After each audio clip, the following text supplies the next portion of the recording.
Hello dear students, मैं हूं मिथिलेश कुमार और आप सभी लोगों का स्वागत करता हूं उदित फार्मेसी के ऑनलाइन लर्निंग प्लेटफॉर्म पर। तो कैसे हैं आप सभी लोग? आशा करता हूं अच्छे होंगे, स्वस्थ होंगे और मस्त होंगे। फार्माकोथेरेपेटिक्स का अगेन एक बहुत इंपॉर्टेंट इन्फेक्शियस डिजीज़ पढ़ने वाले हैं, HIV एड्स, जो कि काफ़ी पूछा जाता है एग्जाम में। पहले से भी आपको मैक्सिमम बातें पता होंगी, बस थोड़ा सा उसको एक बार रिकैप कर लीजिए, है ना। ऐसी कोई बात नहीं होगी जो आपको एड्स के बारे में पहले से नहीं पता है। कहीं ना कहीं आपने सुना होगा, मेडिकल स्टूडेंट है तो पढ़े होंगे, लेकिन एक बार रिकॉल कर लीजिए ताकि एग्जाम में आप लिख सकें, है कि नहीं, जो कि एक इन्फेक्शियस डिजीज़ है। ठीक है, चलो। तो एड्स क्या होता है, यहाँ आपके सिलेबस में अगर देखा जाए तो यहाँ HIV और एड्स पढ़ना है। ठीक है, तो सबसे पहले तो आपको HIV का मतलब क्या है एंड एड्स का मतलब क्या है वो पढ़ाया जाएगा। HIV वायरस है जो कि कॉजेटिव एजेंट है, जो कि एड्स नाम की बीमारी को क्या कहते हैं, कॉज करता है। ठीक है, चलो। फिर उसके बाद ईटियोलॉजी पढ़ाई जाएगी कि कारण क्या है HIV होने का।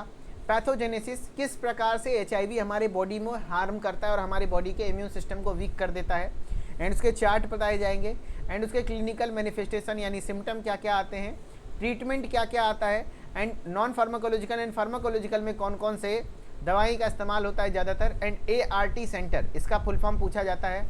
एंटी रेट्रोवायरल थेरेपी अक्सर हॉस्पिटल में होता है, तो वहाँ पर एड्स का ट्रीटमेंट होता है, तो क्यों ऐसा होता है बताते हैं। एंड फिर आपको जो एग्जाम में पूछे हुए सवाल है वो करवा दिया जाएगा। ठीक है, चलो तो स्टार्ट करते हैं शुरू से। एंड उससे पहले मैं आप सभी लोगों को बताना चाहूँगा, जो भी बच्चे इस वीडियो को यूट्यूब पर देख रहे हैं, आप सभी लोग 1 मई को क्रैश कोर्स स्टार्ट होने जा रहा है, तो फटाफट से ज्वाइन करके पहले से ही आप अपने आप को रजिस्टर कर लें एंड टेंशन फ्री हो जाएं। जो भी बच्चे अभी तक कुछ भी नहीं पढ़े हैं, आप घबराइए नहीं, बिल्कुल भी नहीं, मैं आपके साथ हूँ। आप आराम से रिलैक्स होकर के पढ़िएगा। यहाँ पर डेली आपको सुबह 2 क्लास, शाम 2 class, 4 class, 1 class top 20 question solution, यानी 5 क्लास आपको डेली दिया जाएगा। एंड प्रॉपर आपको अच्छे से पढ़ना है। इसी क्रैश कोर्स में सब कुछ मिल जाएगा आपको। डेली लाइव क्लासेस मिल जाएंगे, recorded classes, e book, PDF notes, live chat, bilingually, model paper solution. And यहाँ पर मैं भी पढ़ाने वाला हूँ, ऐसा नहीं कि मैं नहीं पढ़ाऊंगा, मैं भी पढ़ाऊंगा। मैं कोलॉजी थेरेपेटिक्स पढ़ाऊंगा, वसीम सर पढ़ाएंगे, स्वाति मैम पढ़ाएंगे, आदित्य सर पढ़ाएंगे। प्रॉपर इवन BTUP के लिए जो environmental education and disaster management है वो भी आपको करवाया जाएगा प्रॉपर। इसका प्राइस मात्र 599 रुपये है। एंड जो बच्चे पहले से हमारे पास कोर्स में हैं तो उनको परचेज करने की जरूरत नहीं है, उनको सब कुछ मिल जाएगा 1 तारीख को। एंड जो बच्चे नहीं हैं तो ज्वाइन कर लीजिएगा, तरीका आपको पता होगा। हेल्पलाइन नंबर पे क्या कहते हैं, उदित फार्मेसी के ऐप से परचेज करना है, नहीं तो डिस्क्रिप्शन में हेल्पलाइन नंबर है, वहाँ से आप इन्फॉर्मेशन ले लीजिए। अभी फिलहाल मैं ज़्यादा नहीं बोलूँगा, नहीं तो हमारे बच्चे हमें मारेंगे, कहेंगे कितना प्रचार करते हैं। चलिए HIV की बात करते हैं, ठीक है ना। चलिए, HIV है ना, ह्यूमन इम्यूनोडेफिशिएंसी वायरस। ठीक है, क्या होता है? देखो, HIV एक वायरस का नाम है ना। HIV एक वायरस का नाम है जो क्या कॉज करता है, एड्स कॉज करता है। एड्स एक्चुअली बीमारी का नाम है। ठीक है, अब सबसे पहले तो बेसिक चीज़ें हैं, मैंने कई बार बताया है कि आपको पता होगा। ठीक है, तो HIV का फुल फॉर्म क्या होता है? HIV का फुल फॉर्म क्या होता है? फुल फॉर्म से सवाल आते हैं। HIV का फुल फॉर्म होता है ह्यूमन इम्यूनोडेफिशिएंसी वायरस, जो बॉडी को कौन सा बीमारी कॉज करता है? एड्स। एड्स का full form acquired immunodeficiency syndrome, पता है ना। HIV ह्यूमन इम्यूनोडेफिशिएंसी वायरस, हाँ। एड्स का है एक्वायर्ड इम्यूनोडेफिशिएंसी सिंड्रोम। एंड इसके लिए जो टेस्ट कराया जाता है, डायग्नोसिस टेस्ट, उसके लिए डायग्नोस्टिक टेस्ट का नाम क्या है? ELISA test. क्या है? ELISA test. इसके डायग्नोस्टिक टेस्ट का नाम क्या है? ELISA test. ठीक है, ओके। कोई लिख रहा है अलीसा, अलीसा नहीं होगा भाई, एलिजा, ELISA, एलिजा टेस्ट। ठीक है, चलो अब स्टार्ट करते हैं। ये जो HIV है, ह्यूमन इम्यूनोडेफिशिएंसी वायरस, एक वायरस है जो अटैक करता है आपके बॉडीज़ के इम्यून सिस्टम पर। क्योंकि आप बार बार देख रहे होंगे ह्यूमन इम्यूनोडेफिशिएंसी वायरस, यानी इम्यूनो यानी कि आपके शरीर का जो इम्यून सिस्टम है, प्रतिरक्षा तंत्र है, उसको कमजोर कर देगा। एक्चुअली HIV बीमारी जो होता है ना, एड्स का कोई ऐसा सिम्टम नहीं होता। इसमें आपका मेनली आपका इम्यून सिस्टम ही कमज़ोर हो जाता है ना। इम्यून सिस्टम कमज़ोर होने की वजह से आपको अलग अलग अपॉर्चुनिस्टिक इन्फेक्शंस हो सकते हैं। वातावरण में बहुत सारे बैक्टीरिया, वायरस फैल रहे हैं, ठीक है, नॉर्मली। तो जो HIV का पेशेंट होता है, जिसको इन्फेक्ट होता है, तो उसका बॉडी में क्या होता है कि वो धीरे धीरे आपकी बॉडी में जा करके इम्यून सिस्टम के लिए जो CD4 लिम्फोसाइट होते हैं उसको मारना शुरू करता है एंड धीरे धीरे अपना संख्या बढ़ाता है एंड उसको ख़त्म करता है। ठीक है, तो आपका बॉडी का जो शरीर का प्रतिरक्षा तंत्र है वही कमज़ोर हो जाएगा, एंटीबॉडी बन नहीं पाएगी। तो जो छोटा मोटा कॉमन कोल्ड है ना, राइनो वायरस, जो कि सर्दी जुकाम कॉज करता है, वो भी आपको तुरंत से इन्फेक्ट करेगा। एंड HIV के पेशेंट का सबसे बड़ा क्लिनिकल मैनिफेस्टेशन है कि उसकी इलाज चल रही है लेकिन ठीक नहीं हो रहा, पेशेंट बार बार बीमार पड़ रहा है ना, बार बार बीमार पड़ रहा है। कभी उसको निमोनिया हो जाएगा, कभी ट्यूबरकुलोसिस हो जाएगा, कभी कुछ भी, मतलब कोई भी कम्युनिकेबल डिजीजेज बहुत आसानी से होंगी। कारण क्योंकि आपका बॉडी है ना थोड़ा सा भी झेल ही नहीं पा रहा। कोई भी वायरस आ रहा है तुरंत से आपका बॉडी एंटीबॉडी बना नहीं पा रहा है, तुरंत आपको बीमार कर रहा है। तो एड्स का यही पहचान हो जाता है ना कि आपके बॉडी बहुत ज़्यादा लगातार बीमार रहने लग जाते हैं। आप साल भर, 1.5 साल, 2 साल लगातार बीमार रहेंगे, इलाज चलेगी, ठीक होंगे, फिर बीमार हो जाएंगे, है ना, ये पहचान होता है। ठीक है, एक्चुअली होता क्या है, देखो, ह्यूमन इम्यूनोडेफिशिएंसी वायरस जो कि आपकी बॉडी के इम्यून सिस्टम को अटैक करता है। ठीक है, कह रहा if HIV is not treated, अगर HIV ट्रीट नहीं किया गया तो ये एड्स कॉज करता है। एड्स एक्वायर्ड इम्यूनोडेफिशिएंसी सिंड्रोम, जो कि आपका अभी तक ऐसा कोई 100% परमानेंट इलाज एड्स का नहीं है। एड्स का 100% मैनेज किया जा सकता है। जो वायरस का मल्टीप्लिकेशन है आपके बॉडी में, उसको ग्रोथ को कम किया जा सकता है, लेकिन 100% क्योर नहीं किया जा सकता है, ध्यान रखिएगा। कह रहा है एज द इम्यून सिस्टम, देखो लिखा है as the immune system becomes more damage, जैसे जैसे आपका HIV बढ़ता जाएगा। खास बात है कि आपको HIV होगी तो पता नहीं चलेगा। इसका इंक्यूबेशन पीरियड होता है 6 साल, 6 ईयर्स, यानी अगर आपको HIV इन्फेक्शन हो भी गया है तो आपको पता नहीं चलेगा, कोई सिम्टम नहीं आएंगे, बीमार भी आप नहीं पड़ेंगे तुरंत से। 6 साल बाद आपकी बॉडी में जब तक आपका बीमार पड़ने लगेंगे तब तक 6 साल तक कोई सिम्टम नहीं आएगा। एंड आफ्टर 6 ईयर्स, 6, 7, 8 साल के बाद आपकी बॉडी में कमजोरी आने लगेगा, बार बार बीमार पड़ने लगेंगे, तब पता चलता है कि अच्छा HIV होगा। तब तक आपके हाथ में कुछ नहीं बच जाता है, बस यही बच जाता है कि जो भी जीवन है उसको खुशी से बिताइए एंड दवा खा करके अपने लाइफ स्पान को थोड़ा बढ़ा सकते हैं। जहाँ आप 10 साल जीते, जहाँ 50 साल जीते, वहाँ पे आप 10 से 15 साल और जी सकते हैं, है ना, ये चीज़ें हैं। ठीक है, तो आपका इम्यून सिस्टम बहुत ज़्यादा डैमेज होता है एंड एड्स वगैरह हो जाता है। ठीक है, चलो, कह रहा है etiology of AIDS, HIV virus के बारे में एक चीज़ जान लीजिए कि HIV में जो आपके एंजाइम जो जेनेटिक मटेरियल हैं वो क्या होते हैं, RNA होता है। तो ये एक RNA वायरस है, ये एक क्या है, RNA वायरस है। HIV जो है ये एक HIV वायरस है जिसके ऊपर एक ग्लाइकोप्रोटीन का इस तरीके से स्ट्रक्चर दिया हुआ है।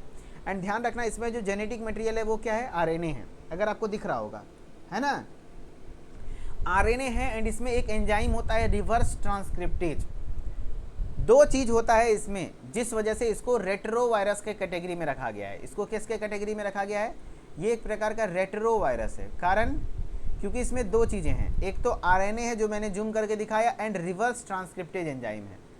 RNA है इस वजह से और प्लस रिवर्स ट्रांसक्रिप्टेज एंजाइम है, जिस वजह से इसको रेट्रो वायरस कहा जाता है। ठीक है, देखो HIV स्प्रेड प्रीमियरली बाय, जो HIV है 99% चांसेस है कि HIV जो फैलता है वो अनप्रोटेक्टेड सेक्सुअल इंटरकोर्स, यानी कि अनप्रोटेक्टेड संबंध बनाने से होता है। ठीक है, इंक्लूडिंग एनल, वेजाइनल, या तो जो भी जिस प्रकार का भी के इंटीमेसी हो उसमें आपके चांसेस होते हैं। ठीक है, लेकिन हाँ, कब, अगर कोई एक पर्सन इन्फेक्टेड है तब, है ना, अगर दोनों हेल्दी है ना, तो कोई दिक्कत नहीं होगा, कितना भी कर ले, कितना भी एकदम से धमाका मचा दे, कोई दिक्कत नहीं होगा, है ना।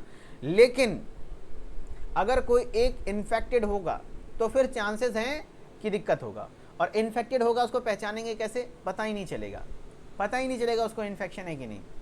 क्या पता उसको 1 महीना पहले या 1 साल पहले इन्फेक्शन हुआ, कोई सिम्टम नहीं है तो पता नहीं चलता है। ठीक है, ध्यान रखिएगा। कोई बोला कैंसर और HIV सेम है, ऐसा कुछ नहीं है भाई। कैंसर नॉन कम्युनिकेबल डिजीज है, किसी को कैंसर है उसके साथ आप खाना खा लोगे, कुछ भी कर लोगे, बैठोगे, सुतोगे, जो भी कर लोगे, सेक्सुअल इंटरकोर्स भी कर लोगे, तो उससे कोई दिक्कत नहीं आएगी, कैंसर आपको नहीं हो जाएगा, वो नॉन कम्युनिकेबल डिजीज है। ठीक है ना, ध्यान रखना।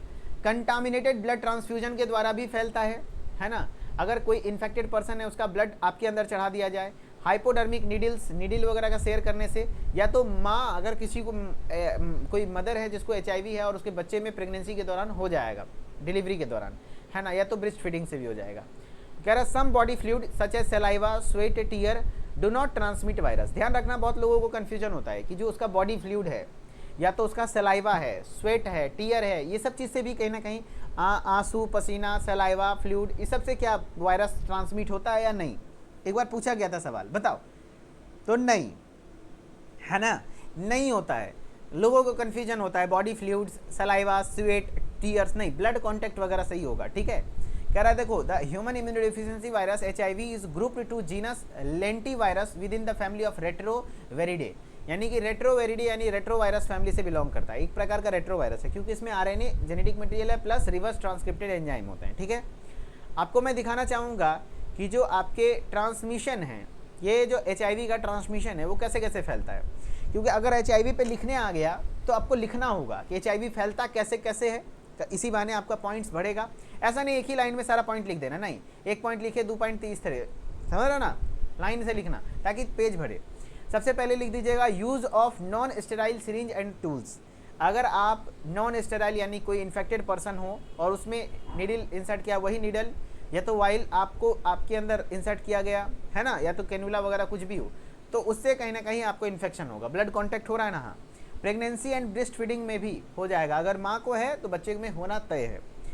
ब्लड ट्रांसफ्यूजन BT, यानी कि अगर कोई इन्फेक्टेड पर्सन है उसमें HIV का इन्फेक्शन है, उसका BT अगर आप में चढ़ा दिया गया तो आपको हो जाएगा। ऑर्गन ट्रांसप्लांट से भी हो जाएगा। अनप्रोटेक्टेड इंटीमेसी यानी सेक्सुअल इंटरकोर्स से भी हो जाएगा, है ना, ठीक है, गुड। देखो यहाँ पे कह रहे हो जूम करिए, जूम, ये सब चीज़ देखने में ना बहुत मन लगता है आप लोग को ना। देखो, use of non sterile syringe and tools, pregnancy या breastfeeding, blood transfusion, organ transplant या तो अनप्रोटेक्टेड इंटीमेसी या सेक्सुअल इंटरकोर्स, किसके द्वारा नहीं फैलेगा, ध्यान रखना। जो उसके साथ आप अगर खाना खा लोगे, फूड, ड्रिंक, यूटेंसिल, बर्तन वगैरह से नहीं फैलता है। मच्छर काटने से भी नहीं फैलता है। इंसेक्ट बाइट नहीं फैलता है, ठीक है ना। अगर जो आप किस टच कर लेते हो तो उससे भी नहीं फैलता है, ठीक है।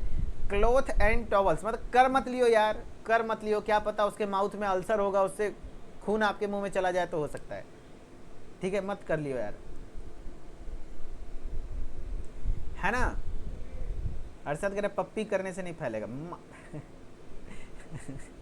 कर मत लियो, इसीलिए तो हम बोले मत कर लियो यार। क्लोथ एंड टॉवल्स, थोड़ा कंट्रोल कंट्रोल कंट्रोल। कपड़ा वगैरह से भी नहीं फैलता है। टॉयलेट वगैरह, शोर वगैरह से भी, ऐसा नहीं कि जो टॉयलेट वो यूज़ कर रहा है उसमें नहीं जाएंगे आपको फैल जाएगा, ऐसा कुछ नहीं है। अब पैथोजेनेसिस ऑफ HIV, कैसे HIV क्या करता है आपके बॉडी में, कह रहा है one mechanism HIV weakens the immune system. ये तो अभी तभी से पढ़ रहे हैं कि HIV आपके बॉडी के इम्यून सिस्टम को वीक करता है। कैसे? इन्फेक्ट करता है, डिस्ट्रॉय करता है CD4 T सेल्स को। CD4 T सेल जो एंटीबॉडी का प्रोडक्शन करता है, खास करके जो CD4 सेल्स हैं उसको ही मारने का काम करता है, which in turn lead to immune efficiency, जिससे कि आपका बॉडी का इम्यून सिस्टम कमजोर हो जाएगा। लेटर स्टेज ऑफ डिजीज, ऐसे नहीं कि तुरंत आज HIV गया कल आपका इम्यून सिस्टम कमजोर हो गया, नहीं, 6 साल का 7 साल का समय लेता है, धीरे धीरे करता है, इसीलिए तो पता ही नहीं चलता। HIV attaches to the CD4 protein, CD4 protein से अटैच होता है सरफेस पर एंड उसके सेल को क्या कहते हैं फिर ख़त्म कर देता है, and other cells to gain entry, ठीक है, उसको ख़त्म करता है। देखो क्या रहा है, डिस्ट्रक्शन ऑफ HIV, ऐसे कुछ होता है, HIV बाइंड करता है CD4 मॉलिक्यूल से, and viral genome incorporate infected cell produce more viruses, और वहाँ पे और भी ज़्यादा वायरस बनाता है, and new viruses produce infect more, जैसे जैसे नए वायरस बनेंगे और भी ज़्यादा CD4 सेल्स को इन्फेक्ट करेगा, एंड ज़्यादा इन्फेक्टेड होगा CD4 सेल्स, जिससे कि कहीं ना कहीं CD4 सेल डेथ हो जाता है। अब कारण अलग अलग हो सकता है कि produce more soluble suppressor factor, या तो ओवरऑल CD4, समझ रहे हो बात को, CD4 सेल खत्म हो जाएगा, ठीक है। चलिए अब नेक्स्ट है क्लिनिकल मैनिफेस्टेशन ऑफ HIV के क्लिनिकल मैनिफेस्टेशन के बारे में पढ़िए, क्या क्या सिम्टम होते हैं। पल्मोनरी इन्फेक्शन, है ना, लंग से रिलेटेड आपको इन्फेक्शन होगा, जैसे ट्यूबरकुलोसिस, निमोनिया अक्सर होगा, है ना। स्किन डिजीजेज, है ना, स्किन से रिलेटेड कोई भी बीमारी हो जाएगी। GIT रिलेटेड इन्फेक्शन, कुछ भी हो सकता है, आपका बॉडी का इम्यून सिस्टम कमजोर है, कोई भी बैक्टीरिया वायरस तुरंत आपको अटैक कर देगा, है ना। न्यूरोलॉजिकल एंड फिजियोलॉजिकल इन्वॉल्वमेंट वगैरह हो सकते हैं। Fever, chills, night sweats, sore throat, muscle ulcer, rashes, lymph swollen, fatigueness, muscle pain, कुछ भी हो सकता है ना। एंड ट्रीटमेंट में आपको नॉन फार्माकोलॉजिकल ट्रीटमेंट की अगर बात करें तो all people with HIV should take HIV treatment no matter how long they have had HIV और हेल्दी दे आर। कहने का मतलब है जितने भी पीपल HIV ट्रीटमेंट के HIV है उनको HIV ट्रीटमेंट लेना है, नो मैटर हाउ लॉन्ग, कितना पुराना है या तो कितना नया है, क्यों नहीं आपका 10 दिन पहले ही HIV इन्फेक्शन हुआ है फिर भी आपको ट्रीटमेंट लेना है, क्योंकि वो वायरस बहुत तेज़ी से आपके बॉडी में ग्रो करता है। मल्टीप्लिकेट करता है। काउंसलिंग करना अबाउट ट्रांसमिशन, कैसे फैलता है नहीं फैलता आपको जानकारी होना चाहिए। नॉन फार्माकोलॉजिकल में भैया कैसे नहीं फैलता है, कैसे फैलता है, इसके बारे में जानकारी होना चाहिए, है ना। हाँ, कॉन्ट्रासेप्टिव मेथड का इस्तेमाल कीजिए, वेरी गुड। लेकिन अगर फट गया तो हम नहीं कर सकते, गारंटी नहीं भाई, हो सकता है ना। जरूरी है कि हेलमेट पहन के सड़क गाड़ी चलाइएगा तो आप डेथ नहीं होगा, चांसेस है कि नहीं होगा, क्या पता हेलमेट पे चूर हो जाए। ऐसा भी तो हो सकता है हेलमेट पर खुल के फेंका जाए, हेलमेट पर सही से बांधे नहीं हो, हेलमेट पे टूट जाए, कुछ भी हो सकता है। तो रिस्क नहीं लेने का भाई। कौन है जो कि कहता है कर सकते हैं कर सकते हैं, काहे करोगे भाई, काहे बोला हो रहे हो, मत करिएगा। तरीके तरीके से बता रहा है आप लोग को, मतलब देखो कमेंट में कि सर जी अगर जो किस टच या पप्पी कर लेंगे तो नहीं होगा, तो कर लेंगे। अरे भाई नहीं करना भाई, कुछ भी हो सकता है। अच्छा सर कंट्रासेप्टिव यूज़ कर लेंगे तो नहीं होगा, अरे नहीं करना भाई, वो भी कुछ भी हो सकता है, नहीं करना, ठीक है, ठीक है, good. The treatment of HIV, the treatment for HIV is called anti retroviral therapy. इसीलिए हॉस्पिटल में ART सेंटर बना होता है, जहाँ पे एंटी रेट्रोवायरल, क्योंकि HIV क्या एक प्रकार का रेट्रोवायरस है, एंटी रेट्रोवायरल थेरेपी। ART का फुल फॉर्म क्या होता है ना बोला है, देखो पाल जी, पाल कह रहे सर जो भी कर, कौन है, कुछ तो, कोई बोल रहा है जो भी करना होगा टेस्ट करा के करना। अबे करना नहीं है, शादी ब्याह होगा अपनी पत्नी के साथ करिएगा, शादी ब्याह से पहले एक बार टेस्ट करा लीजिएगा, अपना भी टेस्ट करा लियो भाई, खाली उसी का नहीं, अपना भी टेस्ट करा के रिपोर्ट दीजिए चलिए ठीक है। उसके बाद ART में आपके ड्रग जो मेनली यूज़ होते हैं, एक आ जाता है क्या आपका लेमिवुडीन आ जाता है, इसमें उडीन लगा होता है ना। जैसे आपका एंटी मलेरियल ड्रग में क्वीन लगा होता है ना, क्लोरोक्वीन, क्विनिडीन, तो क्वीन वर्ड लगा होता है, इसमें उडीन लगा होता है, इसमें उडीन लगा होता है ना। लेमिउडीन, जीडोउडीन, है ना, एमिट्रीसिबाटिन एंड टीनोफोबिर, है ना, डिजोप्रॉक्सिल फ्यूमरेट कॉम्बिनेशन में दिया जाता है। एमट्रीसिटाबिन और टीनोफोबिर का ये एंटीवायरल ड्रग है। वीर भी लगा होता है तो समझ जाना ये एंटीवायरल ड्रग है, जो कि कॉम्बिनेशन में चलता है ना। एंड डिडासोनिन, डिडानोसिन, ये सब इस्तेमाल होता है। चलो अब क्वेश्चन करके बताइए, HIV primarily attack which type of immune cells. HIV primarily किस पर अटैक करता है, B lymphocyte, CD4 cell, macrophages, neutrophils, ये सब कहीं ना कहीं आपके इम्यून सिस्टम का ही पार्ट है। लेकिन किसको, तो CD4 T सेल्स को। बहुत बढ़िया, बहुत बढ़िया। Which of the following is not a method of HIV transmission. देखो ऐसे सवाल एग्जाम में आते हैं, कौन सा तरीका नहीं है, HIV ट्रांसमिट नहीं होगा, ब्लड ट्रांसफ्यूजन से होगा, मॉस्किटो बाइट मच्छर काटने से हो जाएगा, नहीं होगा, अनप्रोटेक्टेड सेक्स या तो शेयरिंग नीडल्स, ये सबसे होगा, मॉस्किटो बाइट से नहीं होता, मच्छर काटने से नहीं होता। नेक्स्ट है which of the following is used in the treatment of HIV। HIV के ट्रीटमेंट में कौन सा इस्तेमाल होता है बताओ।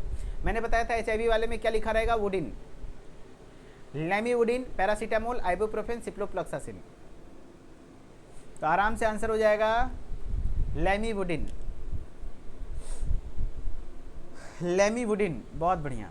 नेक्स्ट है which combination is used in HIV therapy. HIV के थेरेपी में कौन सा कॉम्बिनेशन इस्तेमाल होता है बताओ। एमट्री क्या कहते हैं, सीटाबिन, टीनोफोबिर, या तो डॉक्सीसाइक्लिन, मेट्रोनिडाजोल, क्या कहते हैं, सेफ्ट्रियाजोन, एजिथ्रोमाइसिन, एमोक्सिसिलिन, या तो क्लेव्यूनिक एसिड।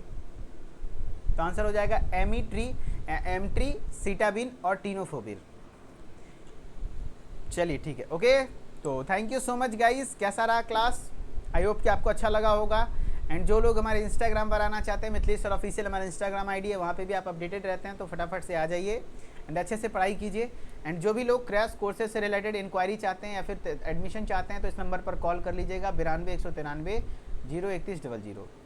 देखो भैया, मात्र 599 में आपके लिए कोर्स तैयार है, जहाँ पर आपको डेली लाइव क्लासेस मिलेंगे सारे सब्जेक्ट का, ठीक है, ऑल सब्जेक्ट की क्लासेस चलेंगी, ध्यान रखिएगा। Even environmental education and disaster management भी पढ़ाया जाएगा, है ना, प्रॉपर अच्छे तरीके से। अच्छे से पढ़िए एंड खूब ग्रो करिए, एंजॉय करिए। Okay, thank you so much.